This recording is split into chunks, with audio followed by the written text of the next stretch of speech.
What's going on YouTube? So today I'm going to show you what's been surfacing on YouTube for a little bit the past few days is how to listen to any room using your iPhone and your AirPods. Essentially you could also use any Bluetooth headset, but I'm going to go and show you on how to do it with your iPhone and your AirPods for simplicity's sake.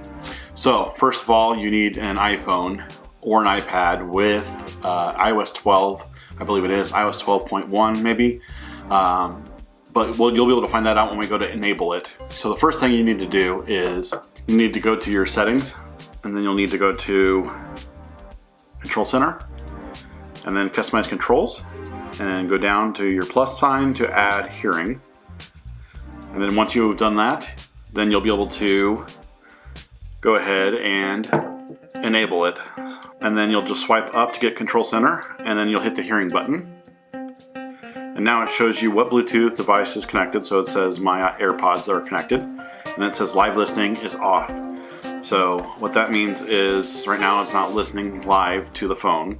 So you tap that off, live listening off. Now you hear what your phone hears. So essentially could leave your phone and turn that on in a room with the screen off and use your AirPods and walk into a different room. You got to remember that your AirPods are Bluetooth, and so anything else you have set up is going to be Bluetooth as well, so you can only walk away a certain distance before the Bluetooth connection disconnects, but you can essentially listen to whatever is going on in that area through your phone.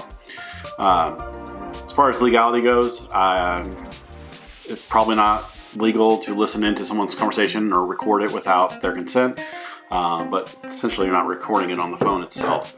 So use it at your own risk. But anyway, I just figured I'd make this video real quick and show you guys how to enable it on your phone. Other than that, if you enjoy tech videos like this or any DIY style videos, go ahead and subscribe if you haven't subscribed yet, and hit that like button if you like the video. And if you have a question or anything like that, put it below in the comments.